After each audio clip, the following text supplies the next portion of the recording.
Hi guys! Welcome back to my channel, the Pinay Abroad Vlog, the Kaban Vlog version 2.0. Perfect! And I'm your Inday vlogger in Davao City na nandito na po sa Pilipinas. Okay, so as you all know guys, nandito na po ako sa Pilipinas and I'm on my 6th day, I think, of the quarantine. So magpo 14 days po ang quarantine namin dito. And don't worry guys, I'm still making these videos, right, for me to help you in your journey to the UAE. So guys, if you're new to my channel, my name is Lerma and I am an ex-OFW in the UAE, and I make videos about my life in the UAE. What was my life in the UAE, how you are going to adjust to the UAE life, how you are going to apply, and all these things, and travel tips as well.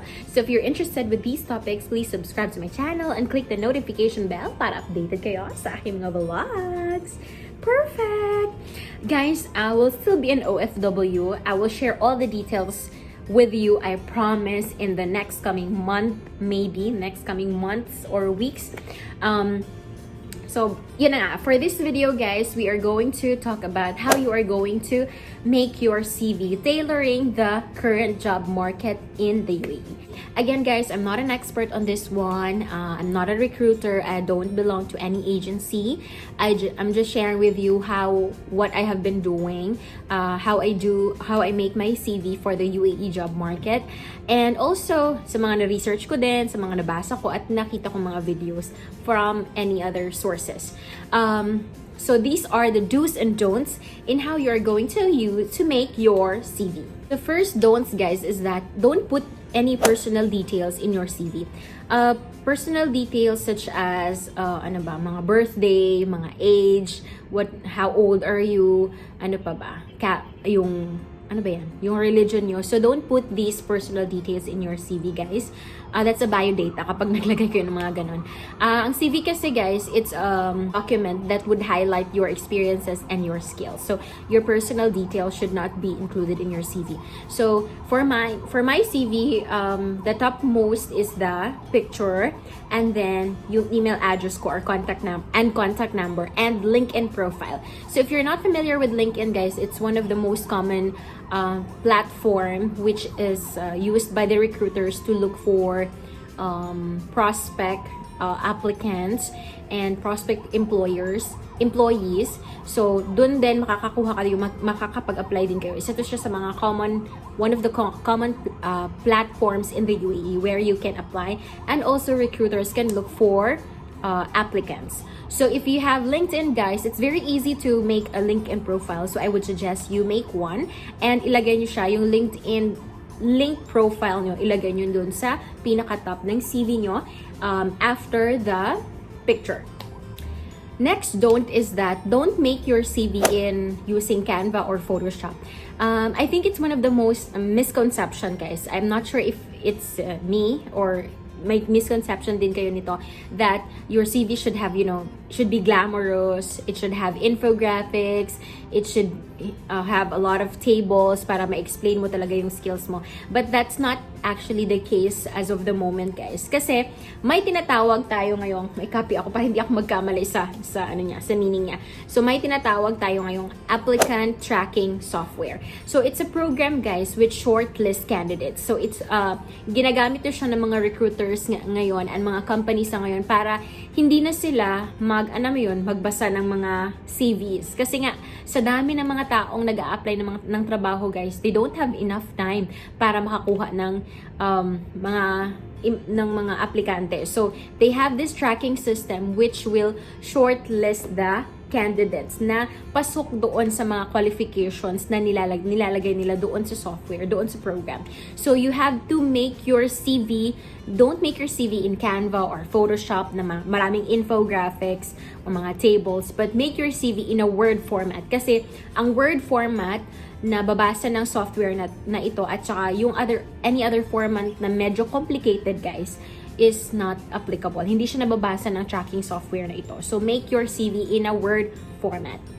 So let's move on to the do's, guys. The first thing that you have to make sure, guys, is that you have to be in the UAE for you to apply for a job in the UAE. I know, guys, most of you have been asking me kung pwede bang mag-apply kapag nasa Pilipinas ka or kapag ka nasa Qatar or nasa Saudi ka. Actually, guys, before it's common siya. Pwede silang makapag-hire before kapag wala ka sa UAE. But employers, as of the moment, guys, they are very wise now, of course, with the current situation as well. They cannot easily direct hire you from Philippines or from any other countries. So make sure, guys, that if you're applying in the UAE, nasa UAE ka, or for example, you are traveling to the UAE within a week or two or within a month. So that can be as well. But make sure, again, that you are in the UAE. You cannot apply if you're outside the UAE. Next do is that your job title should match the position that you are applying. So for example, guys, if you are just one tip had, huwag kayong gumawa ng general CV na isa lang. So for example, nag-a-apply kayo ng sales, nag-a-apply kayo ng customer service at isang CV lang yung pinapasa nyo. That's not a very good idea, guys. So if the position that you are that you are applying for is about sales, of course your job title should match the position. So make sure, guys, that you make several CVs. So may CV kayo, for example, for sales, customer service, marketing. Kasi nga, guys, again, yung ATS, yung Applicant Tracking Software, it's a software which shortlist candidates. And if your job title does not match the position that they are looking for, na nandun sa in-input nila sa software na yon, of course, you will not be shortlisted. Magsasayang lang kayo ng oras. So make sure, guys, that you don't make a general CV, but make sure you make several CVs highlighting your different skills and different previous positions. Next thing that you have to remember, guys, when you are making your CV is that your job experience should be in a chronological order. So that means that you have to put first your most recent role or your current job until the first job that you had. And in your experiences, guys, you have to put your achievements there, not just the description of what you did or not the description of the job that you had. What do you mean by that? For example, guys, let me give you an example. For example, you have been a social media manager. What was your achievement when you were a social media manager? For example, you can put there, when I was a social media manager, tumaas ba yung what do you call that? Tumaas yung social media engagements nyo, dumami ang mga followers nyo sa social media sa social media nyo. So you can put this one, there has been an increase of 10% in our social media engagements, or there has been an increase of 1,000 followers when I was a social media manager. So make sure that you put your achievements there. Also, guys, when you are listing your work experience, you have to make sure na nilalagay nyo yung month and year kung kailan kayo nagtrabaho sa position na yan. This is to make sure, guys, that, di ba, most of the employers, they will put in their qualification na you should have 2 to 3 years experience in handling social media, 2 to 3 experience in sales. So put the month and the year that you hold this specific position. Next is about the skills. So yung skills, guys, you have to make sure nga, as I've mentioned earlier, employers nowadays and companies nowadays, they are using the Applicant Tracking Software or ATS. Sa ATS, guys, hindi nila nasa-scan masyado yung mga tables. So you have to make sure that you put your skills in a row, not in tables, para ma-scan siya maigi ng software na ginagamit ng mga companies. And also your education, guys. For example, if you had a lot of achievements, wag niyo na naman ilagay doon yung lahat ng mga nakuha nyo. And I think it would be better if you will just put the recent ones, like 5 years na educational background nyo. For example, when you took masteral or you took a certificate na within 5 years, yung within the last 5 years. So I think that would be better to list those. Huwag niyo na ilagay doon yung mga elementary nyo pa, yung high school nyo pa na educational background. So make sure the most recent lang na within 5 years yung educational background nyo. And guys, personal tip lang guys ha, don't make your CV na very long.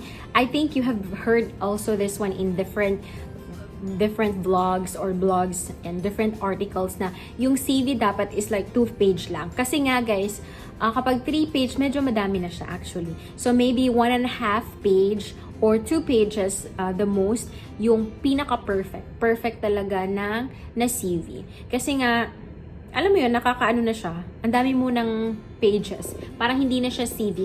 Make sure guys that you just include those skills na magagamit nyo sa experience sa current position na na-applyan nyo. Again guys, you had to be in Dubai for you or in the UAE for you to apply for a job in the UAE. Hindi pa tumatanggap yung mga employers. Nag-hire mga employers sa ngayon kapag kapag nasa labas ka ng bansa. They are actually preferring people who are in the UAE already. Kasi nga may mga tao kasi talaga ngayon na nagpupunta talaga sa UAE, nag-tourist or nag-visit visa at nag-a-apply doon. And employers know this already na maraming taong pumupunta because maghahanap ng trabaho. So, alam mo yun, iisipin ng mga employer, bakit pa sila mag-hire ng directly from the Philippines where they have to pay all the expenses?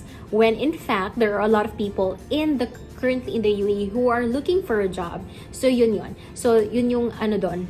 Yun yung medyo off doon. So, you have to make sure that you're in the UAE for you to be qualified for the 4 UAE jobs.